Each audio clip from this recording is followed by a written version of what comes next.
হরে কৃষ্ণ। দিনটি ছিল দোলযাত্রার দিন। একটু ভিডিওটা আপলোড করতে দেরি হয়ে গেল। লেট যে হবে এটাই স্বাভাবিক, কারণ আমি অলস নামে অনেক বিখ্যাত। তাই বন্ধুরা কিছু মনে করো না, চলো না কিছুদিন পিছিয়ে যাই।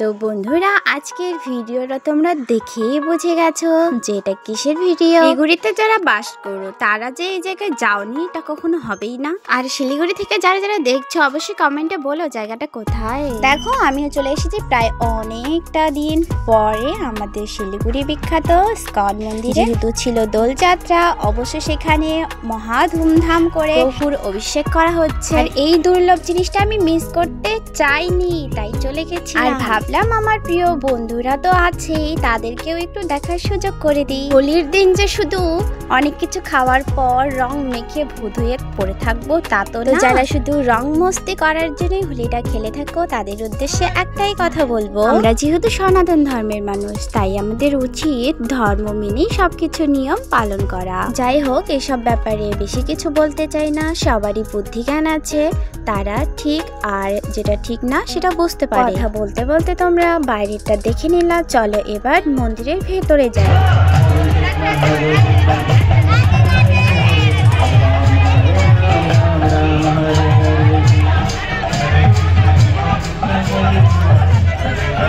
আমি মন্দিরে উঠছিলাম আর ভাবছিলাম যে এর আগের বার যখন ভিডিও করতে এসেছিলাম তখন আমি ভিডিও করতে পারি, তাই এবার আমি সমস্তটাই তোমাদের সঙ্গে শেয়ার করব। উপর থেকে দেখো কত সুন্দর লাগছে আমাদের সাজানো মন্দিরটি। বাইরেটা তো তোমরা দেখেই নিলা, এখন চলো ভিতরে যাই।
সময় নিয়ে আমরা আরো তারপর আমি ভাবলাম কেননা তোমাদেরকে পুরোটাই ঘুরিয়ে দেখানো যাক। ইসকন মন্দিরে আসলে অবশ্যই কিন্তু এই জায়গাটাতে আসো, যেখানে একটা হ্রদ আছে, সেই হ্রদের মধ্যে উঠে অনেকেই ফটো তুলতে পারে। আর শেষে আমরা প্রসাদও পেয়েছিলাম, তো সেটা আমি নিতে ভুলে গেছি তোমাদের দেখাতে। তো অবশ্য প্রসাদটা জাস্ট ওয়াও ছিল।